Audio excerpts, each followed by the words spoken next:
할렐루야, 주는 그리스도시요 살아계신 하나님의 아들이시니이다. 오늘도 새날을 주신 하나님을 찬양합니다. 오늘 우리에게 주시는 하나님의 말씀은 창세기 34장 10절 말씀입니다. 함께 읽겠습니다. 너희가 우리와 함께 거주하되 땅이 너희 앞에 있으니 여기 머물러 매매하며 여기서 기업을 얻으라 하고. 아멘. 크리스찬으로서 죄 많은 이 세상을 살아가는 것은 참으로 어려운 일입니다. 세상에 거하지만 세상에 속하지는 않은 채로 크리스찬의 정체성을 잘 유지해야만 하죠. 우리는 오늘 야곱의 일화를 통해서 하나님 백성으로서의 정체성과 세상과의 관계에 대해 깊이 고민해 볼 수 있습니다. 야곱의 딸 디나가 세겜 땅의 여인들을 보러 나갔다가 세겜 족속의 추장 하몰의 아들 세겜에게 끌려가 모욕을 당하는 사건이 발생합니다.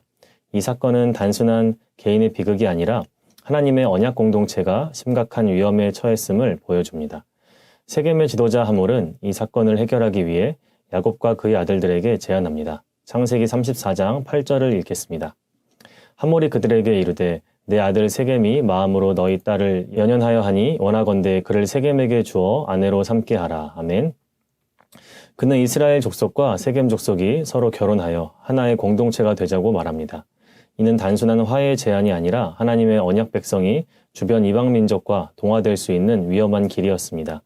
이는 민수기 25장에서 모압 여인들과의 관계로 인해 이스라엘 백성이 하나님을 떠나 우상 숭배에 빠졌던 사건과 연결할 수 있습니다. 우리는 여기서 중요한 신앙적 질문을 마주하게 됩니다. 하나님의 백성은 세상과 어떻게 관계를 맺어야 하는가? 세상의 가치와 타협하며 살 것인가? 아니면 하나님의 거룩한 부르심을 지키며 살 것인가? 사랑하는 청년 여러분, 우리는 세상 속에 거하고 있지만 세상에 속한 자들이 아님을 항상 기억해야 합니다. 세속적인 문화에 휘말려 동화되는 것이 아니라 거룩한 성경적 가치관으로 오히려 세상을 밝게 변화시켜 가는 여러분들이 되시기를 축복합니다. 야곱이 세겜에 정착한 것은 영적 나태함의 결과였습니다. 창세기 33장에서 야곱은 세겜에 이르러 단을 쌓고 예배를 드렸지만 그는 하나님께 서원했던 베델로 가지 않았습니다. 하나님과의 약속을 지키지 않고 편안한 곳을 택한 결과 그의 가족이 위기에 놓이게 된 것입니다. 이처럼 우리가 신앙의 결단을 미루고 안일함을 택할 때 우리의 믿음과 공동체도 위기에 처할 수 있습니다.